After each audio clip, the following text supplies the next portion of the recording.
Boa noite, estamos aqui nessa live para falarmos sobre violência, preconceito e discriminação.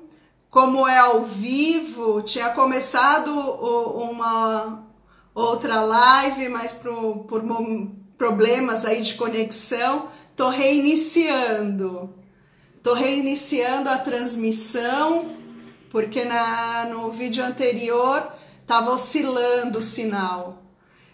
Problemas contemporâneos, né? Então vamos seguir aqui a pauta. Eu vou retomar o que eu estava conversando antes com vocês sobre o cenário da violência, né? Que tomou corpo, tomou força nas redes sociais e na sociedade também, né, com esse movimento que nós tivemos de movimentos antirracistas unidos, com a morte do George Floyd por um cidadão negro que foi morto por um policial, sufocado, ficou por 8 minutos, né, com policiais em cima dele, sufocando aqui na região do pescoço, né, ele não podia respirar. E isso estourou e veio à tona toda essa questão genocida e essa forma do racista, né, de ser e de estar no mundo, tanto na esfera pública quanto privada, como que é prejudicial para nós, né? E o que eu estava falando antes sobre os Estados Unidos, né? Nós temos que entender que nós temos problemas que são estruturais e que são temas transversais que acontecem no Brasil e no mundo, mas a gente tem que olhar em cada região, em cada território, em cada país, com uma questão também específica, né? Com um contexto específico, como que são esses desdobramentos, né? Então, ainda que a gente tenha estruturas homólogas, né, sociais, políticas, econômicas entre os países, e principalmente aqui, como estou no foco, Brasil e Estados Unidos, a gente tem que... Homólogas também a gente tem que entender, né, dos países que eram considerados o império, né, esse poder colonial, e as colônias, né, como que é dado essa forma, essa relação de poder, mas a gente tem que também ver como que se dá essas questões com a história que foi traçada naquele país, né? Então, os Estados Unidos, ele tem um movimento racista que é um pouco diferente como surgiu aqui no Brasil, a Constituição, né, do povo do país. Então, nos Estados Unidos, os movimentos racistas, eles segregam as pessoas negras em guetos, em periferias, excluindo mesmo da sociedade, né? O nosso país, o Brasil, ele tem um mito de não ser racista, né? Nós temos essa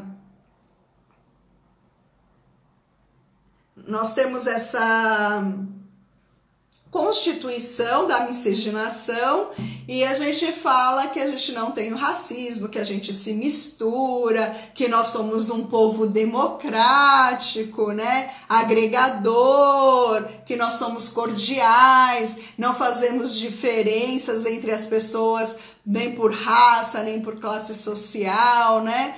Mas que não é verdade, que a gente vê no nosso contexto social que isso não se afirma, né? O que eu disse no outro vídeo, tem algumas correntes, algumas teorias no Brasil que tem essa fundação nessa teoria da miscigenação em 1910, mais ou menos, que com essa miscigenação a gente tem por trás a teoria da eugenia, né, dessa raça pura, que no Brasil a gente iria ter essa mistura de raças, né, essa comunhão interracial, e que aos poucos né, os brasileiros não teríamos mais negros entre nós, porque com essa miscigenação nós iríamos fazer um branqueamento da população, né? Fato que não se comprovou, não é verdade, foi uma hipótese defendida, mas que teve uma série de desdobramentos históricos e que foram constituintes da nossa sociedade, né, dessa teoria do embranqueamento, da teoria da segregação, do branqueamento, da segregação, tantas coisas que a gente tem reflexos estruturais, sociais, políticos, econômicos, até hoje na nossa cultura, né? E aí o que eu falei também, por exemplo, quando a gente vai se referir aos Estados Unidos, a gente fala, os americanos. E hoje eu estava assistindo uma live com psicanalistas, sociólogos, filósofos, que falam que é problemático a gente, e eu concordo muito com isso, mas eu gostei muito da explicação que eles usaram, né? É problemático a gente usar o termo americanos para se referir quem nasceu nos Estados Unidos, que a gente tem que falar que é um estadunidense, né? Porque americanos somos todos nós da América, América do Norte, América Central, América do Sul, né? Mas então esse termo americano, ele tem também diversas implicações políticas nesse termo, né? Mas aqui eu não vou adentrar muito nessas questões, porque eu escolhi um tema muito amplo e muito complexo. E é impossível dar conta de tudo isso, de vários teóricos, mas é para situar a gente nesse momento de debate, que eu quero ouvir também a opinião de vocês, as considerações, vou trazer várias histórias, vários contextos, né? Então a gente temos, né, pautas e formas de trabalhar, né, a problemática que são importadas, né? Então, por exemplo, todo esse movimento que está acontecendo lá no contexto dos Estados Unidos, como eles estão trabalhando, então a gente tem que tomar cuidado, como eles estão trabalhando essa pauta antirracista, como a gente vai importar isso para a nossa cultura, que tem as especificidades, né? Então, a gente tem que tomar cuidado nos problemas que a gente importa e nas soluções que também a gente importa, né? Embora a gente está lidando aqui com um tema transversal, que é do racismo, que afeta todos os países, mas cada país, cada nação tem uma conjuntura, né? Uma estrutura social específica, né? Então, como que a gente vai poder fazer os movimentos e lutar contra isso, né?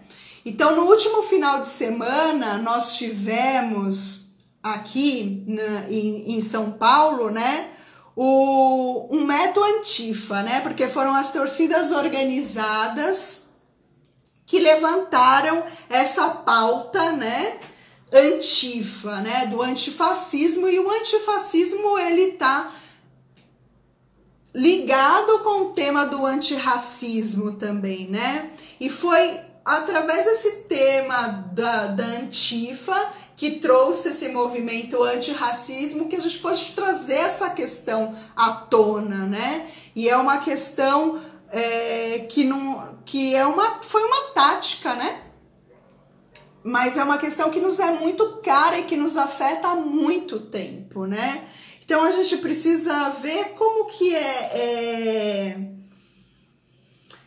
essa forma de nós estarmos também na rua e protestarmos sobre as coisas, né? E como a gente pode se juntar. E eu achei uma iniciativa, esse movimento fantástico de torcidas rivais, mas são rivais dentro do campo, né? Mas isso mostra a força que nós temos como coletividade de lutarmos e de unirmos por coisas maiores que são importantes, que diz respeito a todos nós, brancos, negros, índios, toda a população, que nós temos que nos posicionarmos e transformarmos, né? essas coisas que são postas na nossa estrutura social, né? Então, uma coisa muito importante desses movimentos das torcidas organizadas, né, foi dar corpo, né, porque o corpo ali importou, né, foi importante nesse movimento, né, da gente sair para a rua para protestar. Uma coisa que foi muito simbólica nos Estados Unidos, nas manifestações lá com o corpo, todas as pessoas deitaram na rua, né, se colocaram no movimento, que foi a posição que o George Floyd foi assassinado, né, que não conseguia respirar, como aquilo teve um poder simbólico de representatividade para poder chamar a atenção, né, para as transformações sociais que nós estamos precisando, né? E esse corpo, ele fala muito. Então, se nós formos olhar aqui para os corpos que são exterminados no Brasil, são na sua maioria, e tem a ver com esse movimento do genocídio da população negra, né? Então, o genocídio aqui, ele tem corpo, tem raça, tem classe social, né? Porque a gente tem um número elevado no índice que nós temos da violência, é a população pobre, negra, periférica, jovens, né? Que são assassinados todos os dias. E a gente também tem que e que nos chama, nos convoca para refletir essa violência do Estado brasileiro contra a população negra, né? Eu estava olhando vários vídeos esses dias, né? E um que me chamou muito a atenção foi a fala do Emicida no programa da GNT, né? Que a gente tem o Papo de Segunda, que ele chamou muito atenção para as questões estruturais de violência que a gente tem na sociedade brasileira, né? E nós tivemos recentemente o caso João Pedro, né? Uma criança de 14, um adolescente de 14 anos que foi alvejada em casa pelos policiais na quarentena. Então, alguns casos ganharam visibilidade, né, na nossa sociedade, que foram bastante, né? Nós temos o caso do João Pedro, da Agatha, e se a gente for ver quantas crianças negras morreram pela violência policial na nossa sociedade, né? E uma coisa que o Emicida chamou muita atenção é como a gente dá o foco para a nossa violência, para o genocídio da população negra aqui, e como a gente dá destaque para a violência, os casos de assassinato internacionais, por exemplo, esse dos Estados Unidos, né? Então ele falou assim, que a imprensa, a mídia, no caso internacional dos Estados Unidos, falou qual que é a raça da vítima, a cor da pele, falou que foi um assassinato por policiais, mas quando os casos aqui são noticiados de genocídio, de extermínio, o racismo aqui no Brasil, ele é feito de uma maneira mais displicente, mais velada, não se fala a cor da pele da vítima, não se deixa declarado que foi uma violência policial de Estado, são tantos casos, né? A Débora está colocando aqui um comentário.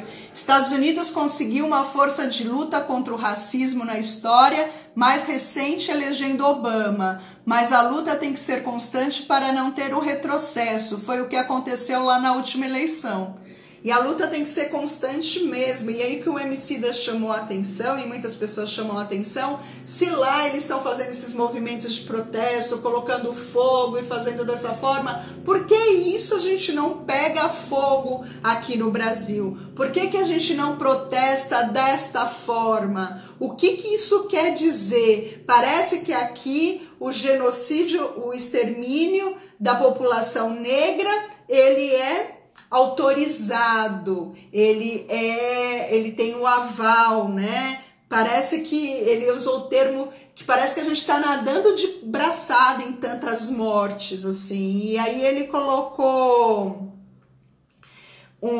pôs uma fala muito dura para nós ouvirmos, né? Que ele falou assim, que essa forma do Brasil não tá pegando fogo nesses movimentos antirracistas e nos protestos, como está acontecendo nos Estados Unidos. Ele disse que fala muito como a população preta tem que saber sobre ela mesma aqui no Brasil, né? Ele falou que os negros aqui no Brasil estão no solo inimigo, né? Que as pessoas pretas, o Emicida disse, elas estão por sua conta e risco aqui no Brasil, que elas não têm proteção do Estado, elas não têm até a cooperação também do movimento da sociedade, né? Então, ele colocou de uma forma muito dura que o projeto do Brasil é do genocídio, é do extermínio da população negra.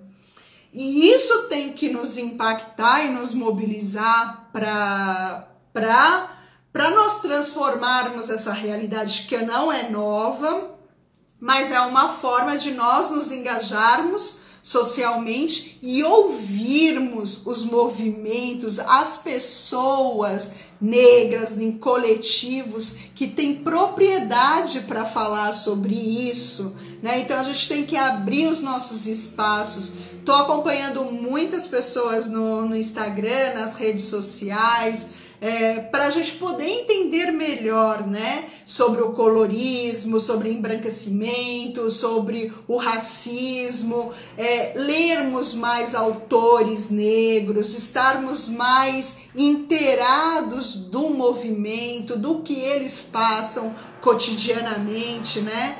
E é o que eu até coloquei na chamada dessa live, né?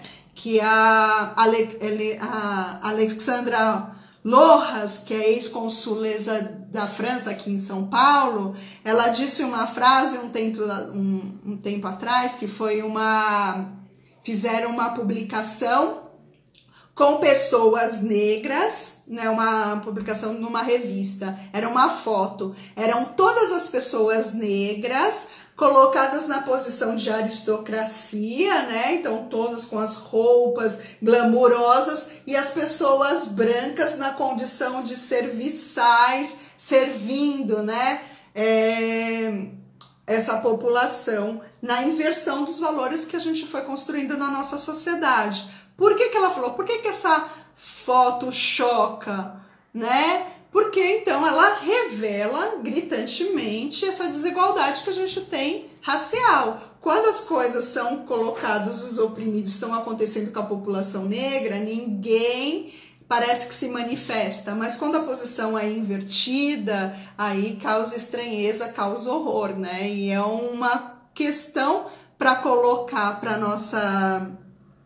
nossa sociedade, né? Então ela diz: você trocaria seu lugar para ser negro em nossa sociedade, com todas as consequências que ser negro ainda representa nos dias atuais? E ela faz essa pergunta para os brancos, né, que ocupam os lugares de privilégio, porque a gente sabe das desigualdades, né?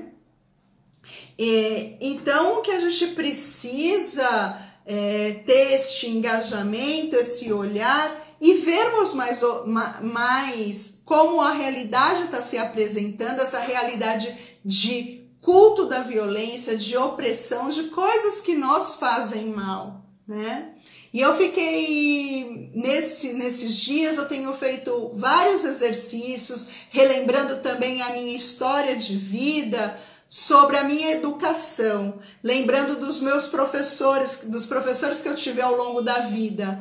Eu não me lembrei de nenhum professor que eu tive da educação fundamental ao nível universitário negro. Nenhum. Passei pelo ensino fundamental, ensino médio, graduação, pós-graduação. Eu não tive professores negros. Na minha última formação, que eu fiz a transição de carreira na área da psicologia, eu tive 2 professores negros, com tantos outros em 5 anos de formação. Então isso revela muito sobre, é uma denúncia sobre a nossa estrutura social de desigualdade, né, de racista, e a gente precisa fazer da pauta antifascismo, antirracismo, uma pauta de todos nós, né, antimachismo, quebrar essas estruturas que nos colocam em situações de sofrimento intenso, né,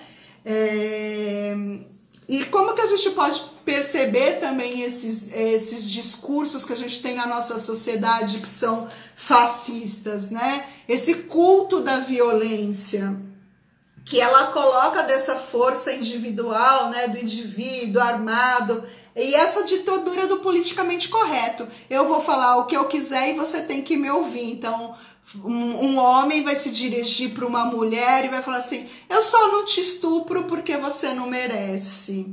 Ou falar para uma pessoa que é negra, preta, falar para ela assim: você não presta mesmo, tem que fazer esse serviço que é subalterno, não tem capacidade para fazer alguma outra coisa. Então a gente tem que perceber como que isso é nocivo e que a gente tem que reverter esta lógica que tem nos dominado e nos oprimido por tanto tempo, né? Então acho que é uma oportunidade na nossa sociedade que a gente tem agora mais que nunca, reacendendo diversos tipos de movimento, para nós mudarmos a nossa postura, né? E Freud já nos dizia, né, que são os governos que formam seus povos, né, o direcionamento dessa cultura estrutural que vai nos constituindo, né. Então a gente tem que olhar para o genocídio da população indígena, para todas as formas de escravização que a gente faz, desde a nossa cultura de formação, que foi a escravização dos negros, mas também hoje, né, com a população imigrante, de tantos imigrantes estão em situações precárias, e é um clássico que a gente tem é dos bolivianos, né, nas oficinas de cultura, né, de costura. Eu misturei uma coisa com a outra, mas tem tudo a ver, que é uma cultura do trabalho escravo. Falar, eles merecem fazer isso, ficam numa condição subhumana de trabalho, naquelas oficinas fechadas, não tem nem condição de respirar, e ficam ali num trabalho exaustivo, né? E tantas outras formas de trabalhos escravos que nós temos, né? Então, acho que a gente tem que dar mesmo lugar de fala, voz, visibilidade para todas as populações que são vulneráveis, né? E socialmente a gente precisa, então, quando a gente reconhece essas populações indígenas, negras, imigrantes, tantos outros, né? Quando a gente socialmente legitima, a gente dá essa possibilidade de existir. E aí, quando a gente dá a possibilidade de existir, a gente vai ter que conviver com esses corpos que antes, né, nos afetavam de alguma forma, a gente excluía. E como que a gente vai viver com isso, né? E como que a gente está marcando eles na nossa sociedade, né? Então, e temos coisas, entrecruzamentos, estão muitos fatores entrelaçados, né? Nós podemos ter em uma única pessoa sofrendo opressão de racismo, de machismo, de gordofobia, de gênero, por ser gay, por ser mulher e tantas outras coisas, né? Gente, se vocês quiserem, podem me mandando as perguntas, a gente vai respondendo, porque o tema é muito amplo, né? São várias coisas para a gente falar, violência, preconceito, discriminação, mas tudo está interligado, né? Então eu quis fazer esse debate, abranger várias coisas mesmo e ver como que vai caminhando aqui a nossa conversa. E sobre o machismo que a gente tem que pensar, né? A gente precisa pensar nessa desconstrução que é estrutural do machismo na nossa cultura, né? e dentro da nossa família e dentro da nossa estrutura social, né? Porque a gente tem aquela cultura, o homem ele viveu, cresceu para não mostrar seus sentimentos, sua emoção. Então a gente tem aquela cultura repressiva que o homem não chora, né? E que o homem é o provedor e a mulher fica sempre, até nas brincadeiras de criança, né? Fica nessa posição do lar, doméstica, né? Mas é tão engraçado que a nossa cultura coloca, quando os homens crescem nessa cultura machista, patriarcal, eles procuram, assim, uma mulher que é para casar. Já viu que absurdo a gente falar isso? Que mulher que é para casar e que mulher que não é para casar? O que está por trás de toda essa construção ideológica, né? Porque os homens dizem, né? Quero uma mulher que na rua seja recatada, mas na cama seja uma puta. Mas só que quando a mulher se coloca numa posição mais liberal sexualmente, ele acha estranho e rejeita, né? E aí vai procurar outras mulheres para se satisfazer fora do casamento, fora do relacionamento, né? Então a gente tem que prestar atenção como que a gente está repetindo todos esses padrões, gerações após gerações, né? Mas uma coisa que a gente tem muito boa, essa nova geração que nasceu depois de 1995 principalmente para cá, né? Elas estão desconstruindo muitas coisas, né? Que a minha geração principalmente está numa berlinda, as pessoas de 30 a 40 anos estão numa posição de transição bem complicada, né? Porque nós principalmente mulheres da minha geração, nós fomos educadas para termos nossas carreiras, para seguirmos, para sermos independentes financeiramente, mas a gente está casada às vezes com esses homens, temos relacionamentos com esses homens, que é o contrário, né? Que é aquela mulher numa posição mais submissa, que obedeça as ordens, que não seja tão liberal desse jeito. E são tantas confusões sociais que a gente vai tendo, e é o que eu vejo na marca dessa nova geração que está vindo, eles sabem lidar muito mais com essas coisas, né? Homens e mulheres eu vejo mais cooperação nas atividades domésticas, mais divisões igualitárias e responsáveis também no orçamento. Então você vê quando namorados saem, é uma divisão mais justa da conta mesmo, do restaurante, de tantas outras coisas, né? Então a gente tem uma mudança geracional importante que vai trazendo, são mais desconstruídos, né? Coisas que a gente tinha tanta dificuldade de lidar. E então, como a gente tem essa marca dessa geração menos preconceituosa, mas como que a gente também vive esse preconceito e esse machismo no nosso mundo do trabalho, no nosso mundo corporativo? Essas empresas que são mais novas, né? Essas startups, principalmente empresas na área da tecnologia, como a gente tem a cultura da Google, Facebook, Twitter, né? Elas já nasceram com um DNA onde questões de gênero, de orientação sexual dos seus funcionários, né? Não é um tabu, não é um problema. Então elas contratam pessoas homossexuais, transexuais, isso não é um problema. Mas ainda a gente tem a maior parte das empresas, sei lá, 90% ou mais das empresas, né? Que ainda estão em padrões de cultura organizacional corporativa muito antiga, embora a gente tenha uma nova cultura, uma nova demanda, mas as pessoas são marcadas também pelo contexto que elas viveram, históricos de vida, né, social e de gestão, né?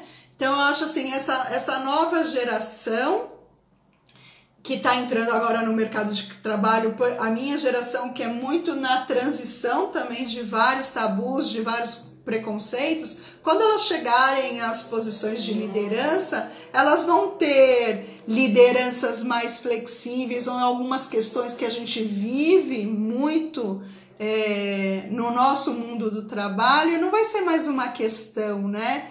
Porque a gente tem empresas que dizem assim, ela não tem uma cultura homofóbica, né?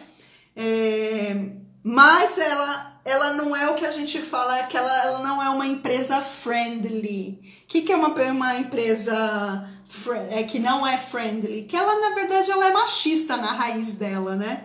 Então, você vai entrar, você vai trabalhar nessa empresa, mas só que você não vai conseguir se sentir à vontade. Parece que tem alguma coisa diferente, que isso vai interferir também no seu desenvolvimento profissional, né? Então, são vários dilemas que a gente tem que enfrentar no mundo do trabalho, né? Da nossa orientação sexual, da nossa idade, dependendo do nível geracional que nós estamos, né? E a gente enfrenta no mundo do trabalho diversas piadas homofóbicas, machistas, né? E talvez assim, quando a gente entra na carreira, um pouco diferente, acho que essa nova geração, ela se posiciona mais, ela fala mais. Mas eu lembro quando eu entrei no mundo do trabalho e ouço relatos de outras pessoas também, você ouve uma piada homofóbica, machista, você não concorda, mas você até dá uma risadinha, porque você fica uma coisa tão deslocada, não sabe como lidar com aquilo, que é uma violência, né?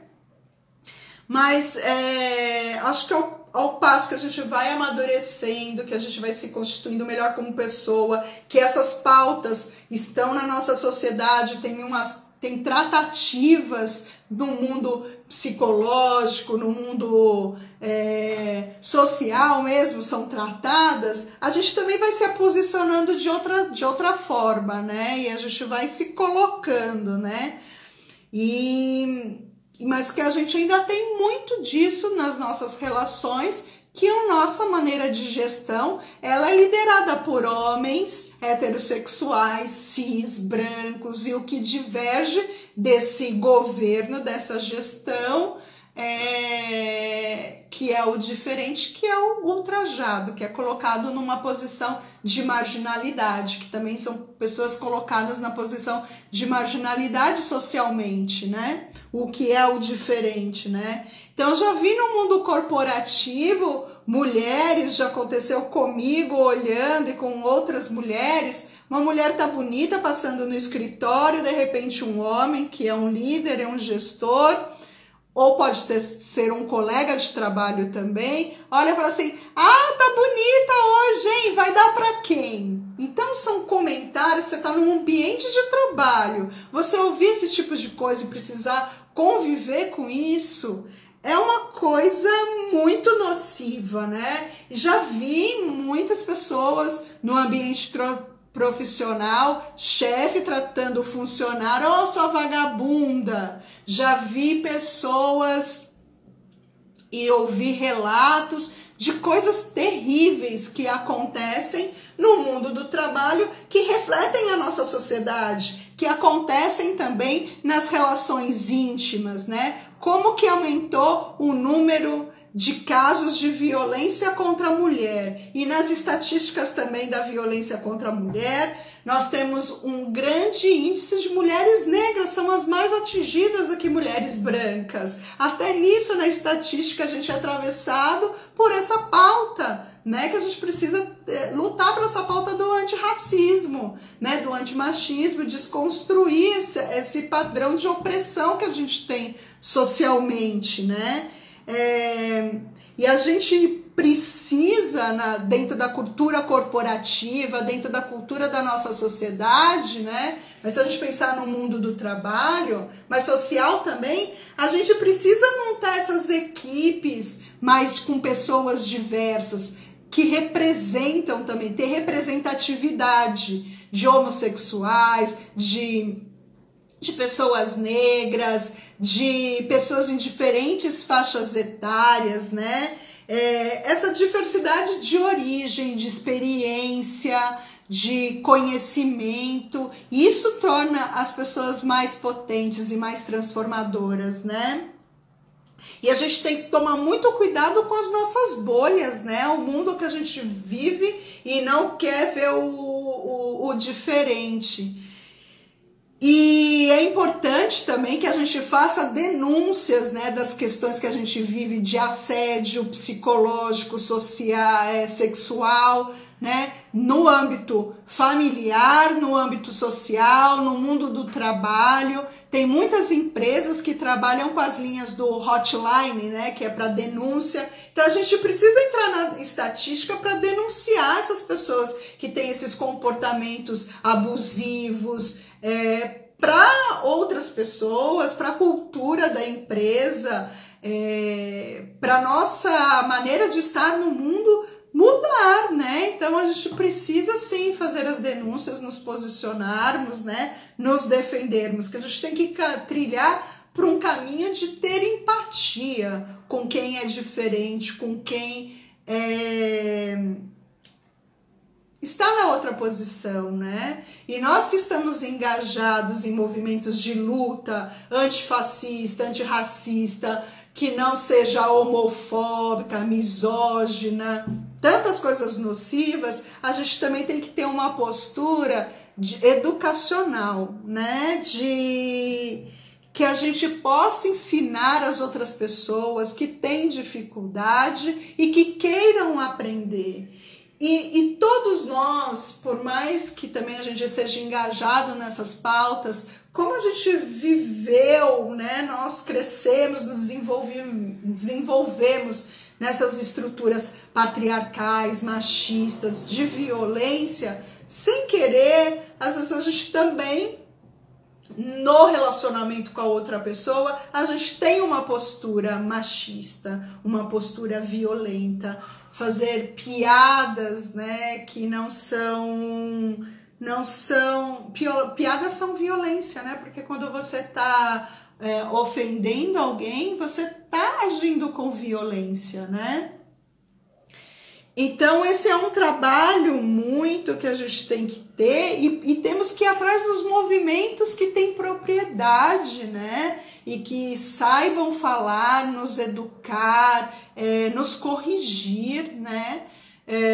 Precisamos ler mais autores sobre os que são especialistas no tema, né? Então no mundo o trabalho dos psicólogos, dos psicanalistas, né?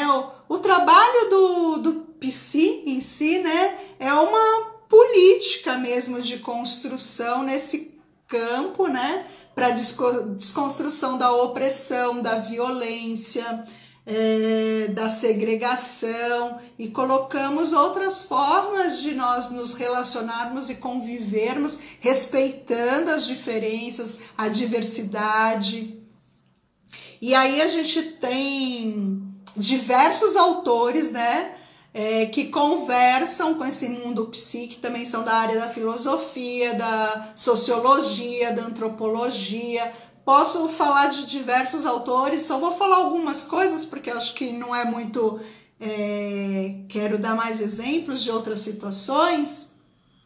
Mas a gente tem a Hannah Arendt, que fala da banalidade do mal, né? Porque a gente tem atrocidades que acontecem, né, na nossa humanidade, né?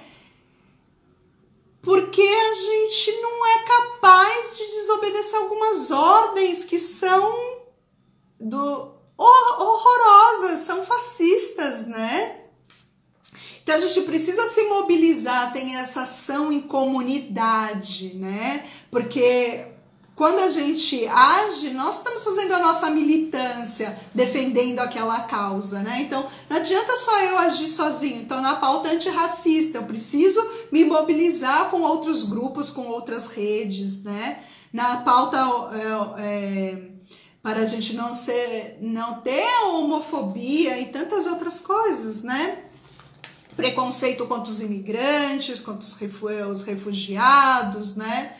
Então, para a gente não ficar tão polarizados, né? Mas a gente tem que pensar que a Hannah Arendt nos coloca, né? Que quem obedece também tem um poder, né, entre a pessoa que é submissa e o outro que está lá no comando, na relação do poder, que quem obedece também tem um poder e quem manda também não manda tanto assim. E a gente vê pelos movimentos, pelas forças populares, né, como a gente consegue derrubar governos fascistas, como a gente consegue tirar do poder, do comando, quem oprime, né? Quem tem uma autoridade que está sendo nociva, e a gente tira também esses líderes das empresas, das corporações, que não tem uma atitude humana, que não tem uma atitude digna com a outra pessoa, né?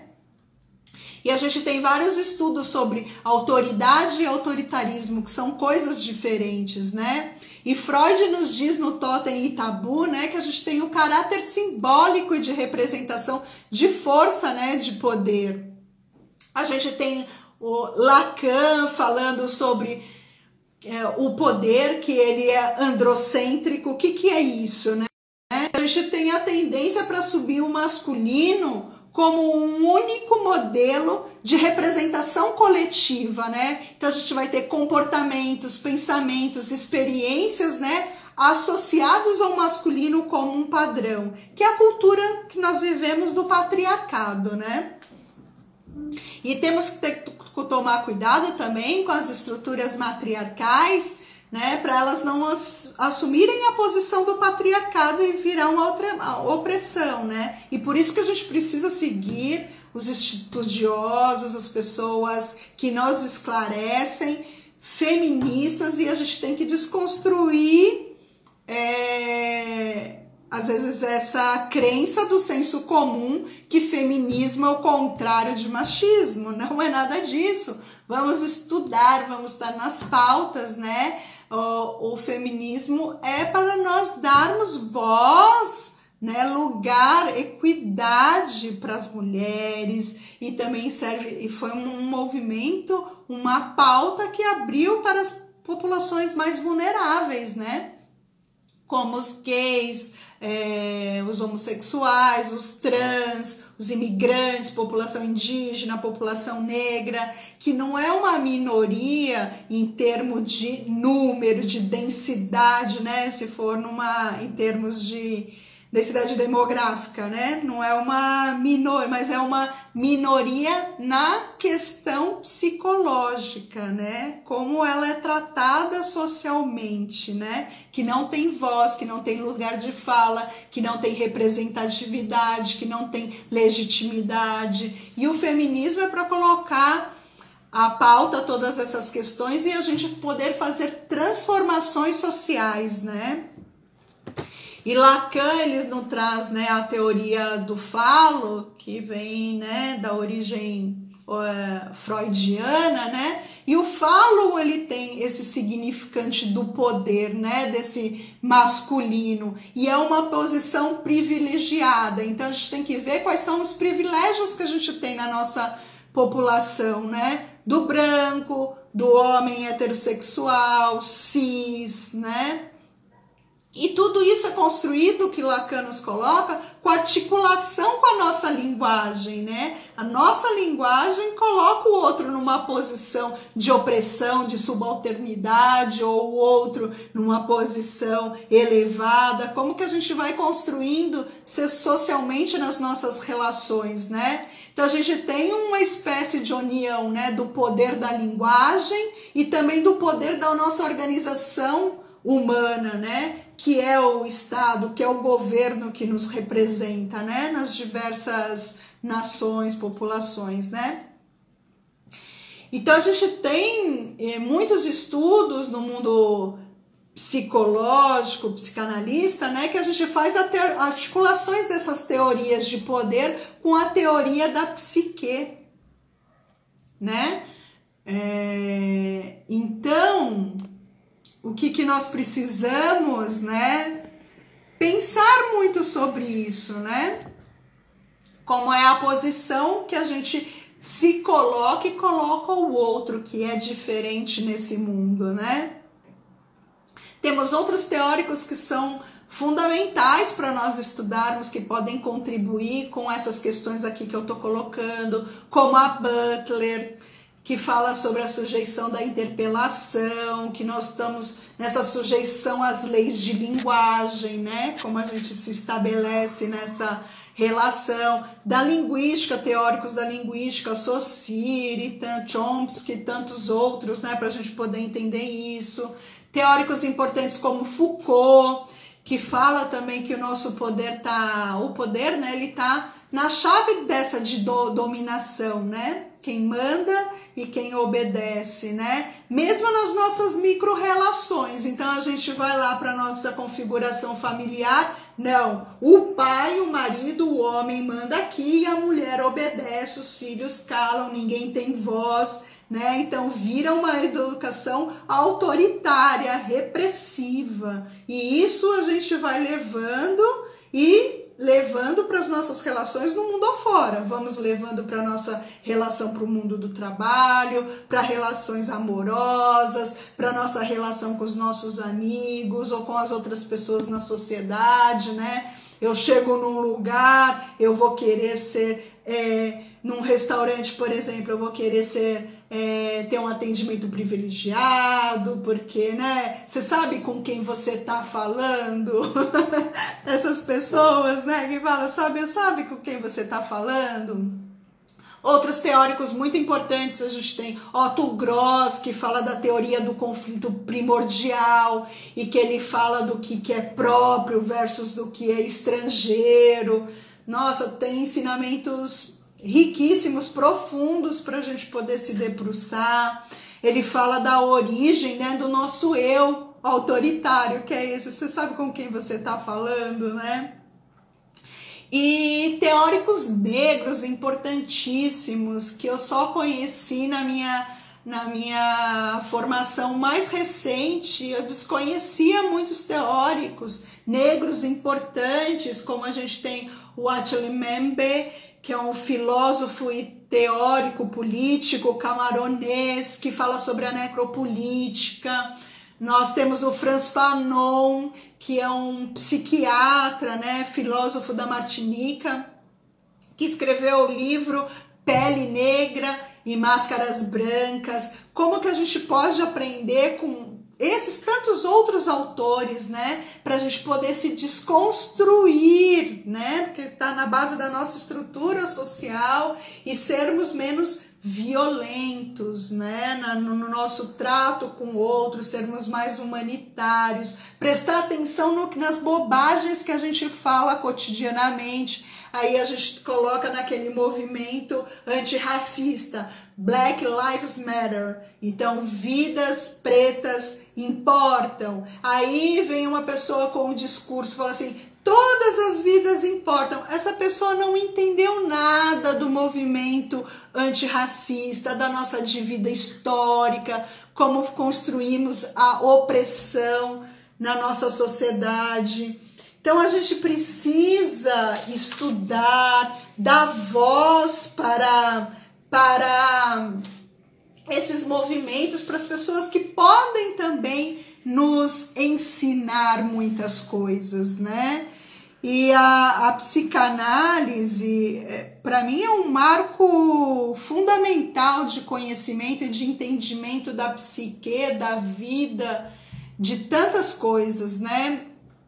E a gente vê uma mudança também muito marcada, como a gente concebia o sofrimento antes no Estado liberal para o neoliberal, né? Porque agora nesse estado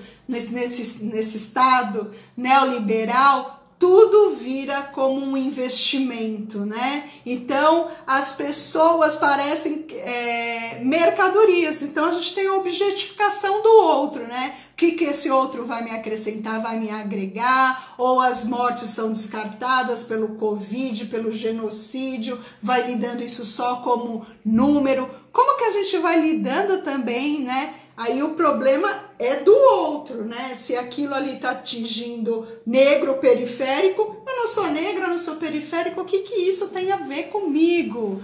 E a gente vai vendo como que a gente vai ficando mudando, né? E a gente vai talvez naturalizando algumas situações que não podem ser naturalizadas, né? Porque parece que elas estavam aí na nossa história desde sempre, mas a política neoliberal é de 1973, mais ou menos, para cá, né? Teve um movimento, teve lá no acontecimento do golpe do Chile com Pinochet, aí a gente tem aqueles economistas da escola de Chicago, são crise do petróleo, são vários movimentos, né? Políticos, históricos, econômicos, que também vai mudando a nossa forma de lidar com o sofrimento, com o diferente, que vai mudando o nosso trato, né? Antes a gente tinha no universo liberal, né? O sofrimento ele não era bom, né? Porque ela fazia as pessoas produzirem menos. Então foram montadas várias políticas públicas, né? Melhorando o plano de saúde, de educação, para lidar com esse sofrimento, né? Mas agora a gente tem no nosso estado neoliberal, o sofrimento é culpa de você. Se você não tá dando certo, é porque você não tá pensando direito, é que você não tá fazendo as coisas como você deve, você não tá se esforçando, se você não entrou falar de meritocracia é muito difícil, né? Como você vai falar de meritocracia num país, principalmente como o Brasil, tão desigual? Como que dá para falar? E eu tava conversando esses dias com a minha filha, eu falei assim, a gente não tem ideia o que é viver em uma comunidade onde a gente tem muitos conflitos sociais, políticos. Imagina numa guerra entre o tráfico, entre um tiroteio entre polícia e traficantes. A gente estava trabalhando com a população de jovens, né, que tinham problemas em conflito com a lei, que é o novo termo, né, que nós usamos, que antes todo mundo chamava de menores infratores, né, e as histórias que eles relatam, por exemplo, quando tem tiroteio numa comunidade, o que você vai fazer? A gente que está numa outra realidade, que não vive nesse contexto, a gente vai sair correndo. E aí, nessa roda de conversa, a menina falou assim para a professora, não, a gente aprende a se defender, a gente não pode sair em linha reta, correndo. Se você vai sair em linha reta, correndo, você pode ser alvejado. Você tem que correr assim em zigue-zague para a bala não poder te atingir. Tem noção o que é você ser treinado para isso, viver nessa situação de conflito, de guerra, como isso é angustiante? São muitas coisas para falar no tema. Eu vi que bastante pessoas entraram, me deram mais acenos, assim, mas não colocaram nenhuma questão pontual para a gente falar do tema da violência, do racismo, para debater. Mas se depois quiserem escrever para mim alguma questão direcionada, a gente pode continuar conversando. Tenho muitas coisas para falar, né, que me colocam nesse tema e que me colocaram nesse mundo psi. Eu lembro quando eu estava no ensino fundamental, eu sempre fui implicada, envolvida com essa questão do que é diferente. Eu lembro que na minha sala tinha um menino pobre, negro, periférico, e que muitas pessoas da minha sala zoavam com ele, batiam, e eu saía em defesa, né? Eu gostava de defender, eu sempre gostei de estar nessas causas, né, sociais, né? Mas eu via porque ele não tinha voz, então eu nem sei também como mulher, talvez como uma menina também nem tivesse voz, mas eu levantava no meio da sala de aula e começava a chamar a atenção das pessoas para as atrocidades que elas estavam fazendo com aquele menino. E isso se repetiu em diversos cenários. Tinha uma menina na minha sala que ela era extremamente obesa, ninguém queria fazer o trabalho com ela. Eu escolhi fazer trabalho com ela, porque ela era discriminada. Hoje a gente tem o termo, né? A gente usa bullying, né? E assim, isso sempre com o diferente me provocou esse movimento para ir ao encontro. Eu adoro a diversidade. E não me conformo como as pessoas podem alvejar o que é diferente e colocando numa categoria de inferioridade, né?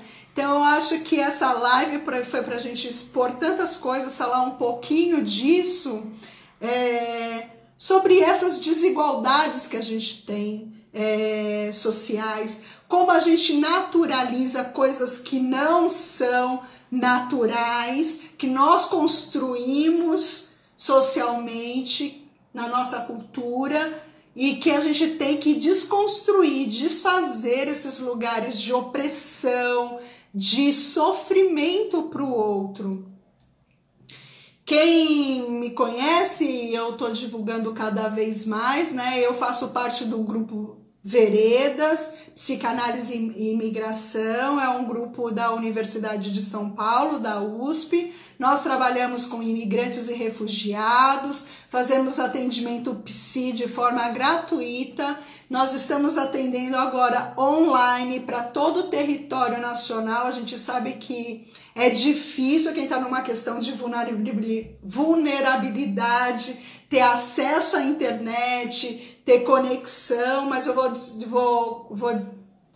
tô divulgando, divulguei no meu stories aqui do Instagram, vou divulgar também nas minhas redes sociais. Se você conhecer um imigrante, um refugiado que está em algum sofrimento psicológico, alguma comunidade, pode pedir para entrar em contato com a gente. E eu sempre estou trabalhando em causas sociais, em causas de situações de extrema urgência social, de vulnerabilidade. Também tenho projetos no sistema prisional. Depois da pandemia, pretendemos retomar, né, os projetos que nós iniciamos no ano passado. E essa live foi um convite para nós podermos refletir sobre como nós estamos tratando uns aos outros, como a gente naturaliza coisas que não deveriam ser naturalizadas, como que é o nosso olhar para esse outro que é diferente, e para a gente também ir atrás do estudo, do aprendizado, da educação, para a gente poder dissipar a nossa ignorância. Eu tô indo todo dia, participando de lives, estudando outros autores, muitas pessoas me apresentam novas visões de mundo, e pessoas que estudaram e que têm mais propriedades, autores negros, feministas, para a gente poder entender essas pautas. Eu agradeço todo mundo aqui que entrou, que me ouviu, teve paciência, né, de estar aqui comigo. Aqui vocês têm um canal aberto comigo, podem mandar mensagens, podem me perguntar a qualquer tempo. É que a live já tá finalizando mesmo, por uma questão de tempo, não temos mais tempo aqui no Instagram, mas me escrevam, falem suas dúvidas, me mandem sugestões de autores, de livros, de lives de outras pessoas. Vamos nos unir, né, nessa grande rede para essa nossa conscientização social, para transformação social. Espero que tenha sido útil. Tem muito mais coisas que eu queria falar, mas eu também queria ter ouvido muitos exemplos de vocês, que me passem exemplos que quem sabe eu faço eles também como postagem, né, na minha rede social. Agradeço todo mundo profundamente e vamos continuar na luta, na transformação social. Um abraço para todas vocês, para todos vocês, e nos vemos na próxima live, na quinta-feira que vem. Um abraço, gente. Boa noite.